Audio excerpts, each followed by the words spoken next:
We didn't come here to Banff and to Canada just to talk. Canada's finance minister came out of the summit he hosted saying the G7 is unified. His evidence that the group of 7 finance ministers all signed on to a joint statement. I think it sends a very clear signal to the world. But the communique had some notable omissions, given the context in which the high-stakes economic conversations were happening. Trade was only mentioned once, and there was no mention of tariffs. Yet Francois-Philippe Champagne insists the language wasn't watered down to appease the United States. Were Trump's tariffs as much an elephant in the room as it seems, or were they addressed head-on?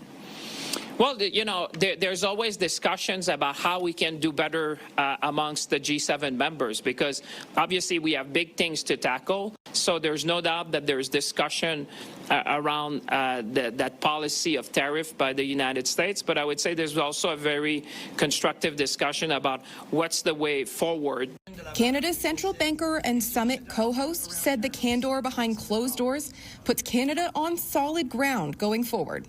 Obviously, tariffs are on all of our minds, and the discussion very much did include a focus on improving the dialogue around tariffs.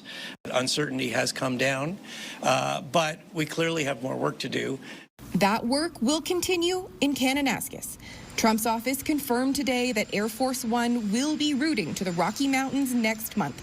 Seeing the U.S. president partake in the high-stakes summit Prime Minister Mark Carney is hosting.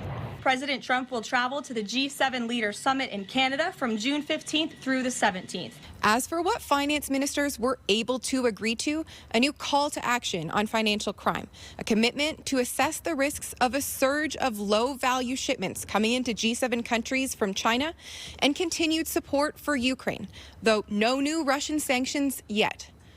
Rachel Aiello, CTV News, Banff.